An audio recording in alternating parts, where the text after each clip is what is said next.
Hello, virtuous thought leaders, scholars, and virtue change agents. My name is Dr. Lisa Marie Portugal, and I am the Leadership Architect. I'd like to welcome you today to another talk that I have prepared for you and in service to you and your goals. This talk comes out of one of my books called A Culture of Excellence, Virtuous Leadership Principles for Organizational Success, a Management System. And the cover slide is also the cover of the book, The Four Cardinal Virtues: Prudence, Justice, Fortitude, and Temperance. There is my personal and professional brand and logo that I created for myself. As you know, if you follow me, I absolutely love virtuous leadership, but there are many other leadership styles that I like as well, like transformational leadership, servant leadership, shared leadership. There's a lot of different types out there. And I always encourage people to do an investigation, do a deep dive and research all of the theories and see what applies to you and what might suit your particular leadership brand as well. And as you see there, magnanimity is a virtue. It is at the top. Magnanimity meaning greatness. And we can achieve greatness in ourselves, in our families, in our societies and communities and nation through the practice of virtue building. And as you can see, all of the virtues are listed there. Table of contents. There's my about page. How can managers influence multiple ethical considerations in organizations? Weigh principles versus organizational mechanisms. Manager as a lens filtering ethical issues and problems. The me generation mindset. Develop strength of character for optimal living, and then the conclusion and reference slides. Okay, so here is my about page, and as you know, if you follow me, I am all about a culture of excellence and how do we develop this theme within ourselves for a healthier, more thriving, and well-being lifestyle for ourselves, our families, and our communities. And then, of course, how do we develop a culture of excellence as we spread that beyond ourselves into our sphere of influence in the school place and in the workplace and every interaction that we have with others. Okay, so the first talk here, how can managers influence multiple ethical considerations in organizations? Managers should have a comprehensive background in important historical and philosophical ethical frameworks. In addition, managers should understand and practice business ethics for very practical reasons. When managers understand the philosophical basis of ethics, they are more likely to make more reasonable and better informed decisions, are better able to recognize the civic significance of their decisions, and better equipped to become more aware of ethical issues. Furthermore, comprehensively studying the theories can aid managers in having the ability to articulate and explain their rationale for making certain decisions.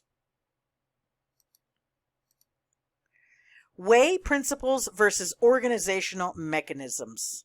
For example, an unpersuasive and vague statement such as, quote, "The organization should do this because it is the right thing to do," unquote, can be replaced with a more convincing and effective statement such as, quote, "The organization should do this because it is good for the health and well-being of people, the environment, society, and the organization," unquote. When managers are asked why they oppose or support certain proposals, their response can be more convincing, credible, and sophisticated, with comprehensive substance backing up their views. Finally, managers should weigh principles versus organizational mechanisms, practical versus aspirational, process versus outcomes, and implementation and opportunities when making decisions. Very interesting, right? Okay, so I love that last statement. There's a lot in that last statement. Okay, so now let's move on to manager as a lens filtering ethical issues and problems. First and foremost, managers must be virtuous in the traditional sense to model appropriate behaviors and expectations for others.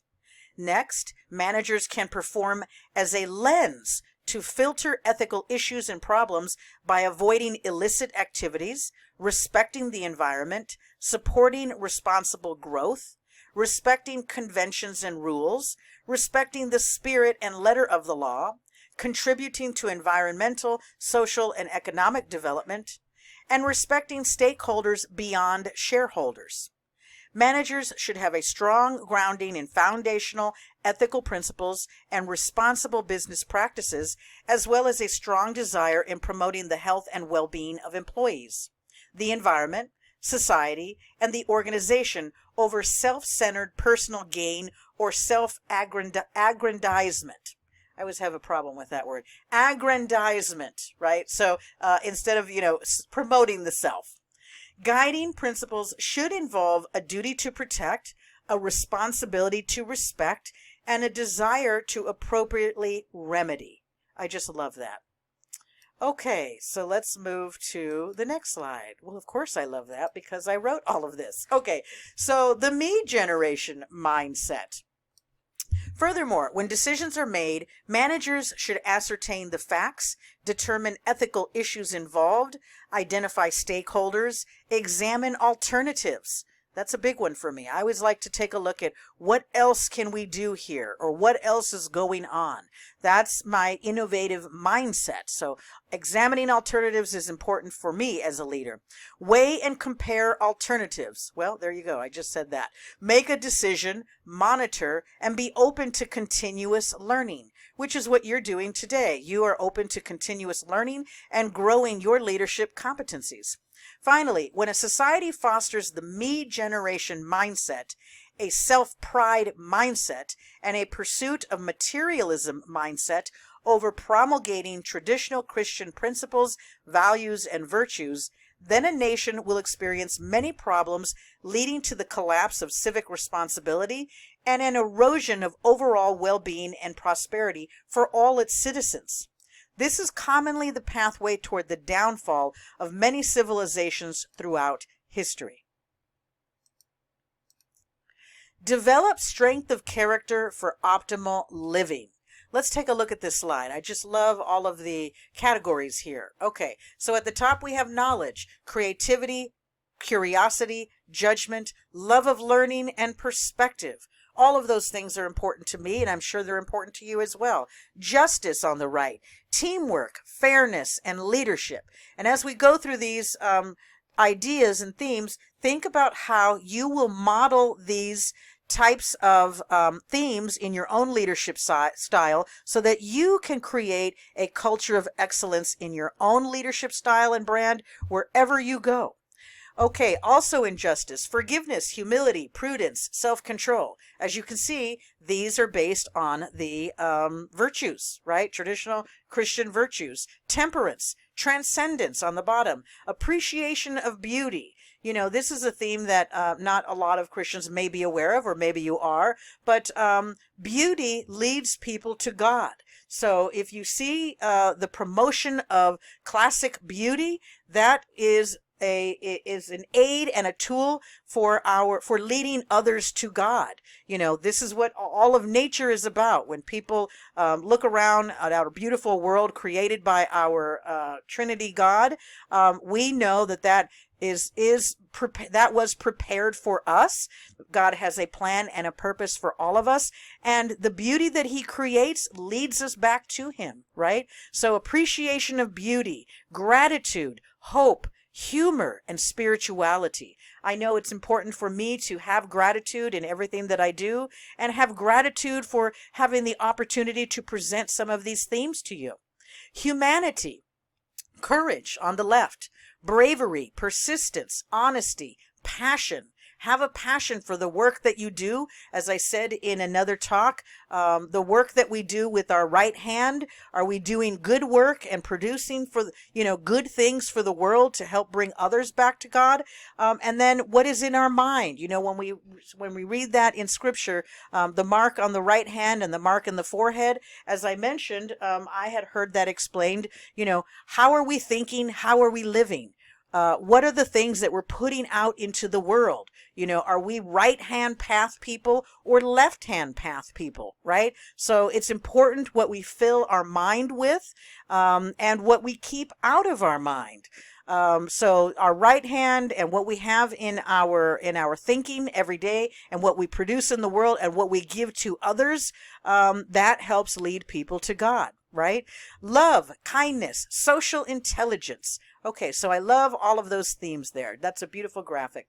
All right, so being tolerant, having modest wants, being truthful, forthright, and honest, having integrity, and being cheerful and friendly are a few of the many virtuous characteristics commonly referred to when defining a fulfilling, integrated, moral, and meaningful life in harmony with others. The notion of ethics requires that human beings act for the well-being of others, family, society, and the greater good, rather than self-interest, self-centered, egoist pursuits. This is what traditional Christianity can offer to humanity in all families, societies, organizations, and nations. Having the ability to control one's emotions, manage one's desires, and control one's passions is a learned process that requires invested time and a desire to develop strength of character for optimal living. These should be principles taught in every family, society, organization, and nation.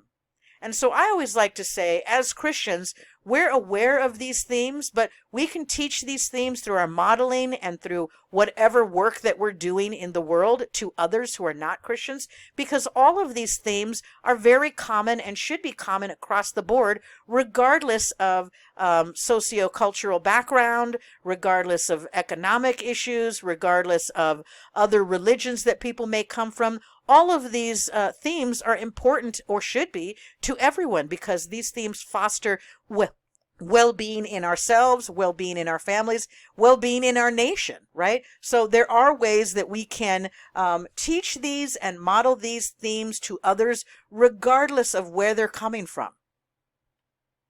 All right, so in conclusion, what principles of character are important to you and why? So these are important themes, even though that's a simple question. I want you to think about that, because as you develop a culture of excellence in your life and in your leadership style and brand, how do you want others to understand you, to perceive you, to interpret the way that you're living, and to interpret the things that you do in, the production that you do from your right hand, the thinking that you put out into the world for others, right? So what are the themes that are important to you to help you develop that culture of excellence in your own personal and professional life? Very cool, right? Okay, so now we are at the reference slide. Of course, that is my book. I want to thank you so much for developing your leadership competencies. And it is always my pleasure and my honor to serve you, to help you, to raise you up, and to lift you up to be the best that you can be every day. And so that you can also go out and do that for others in your sphere of influence. All right, thank you so much, and God bless you. Goodbye.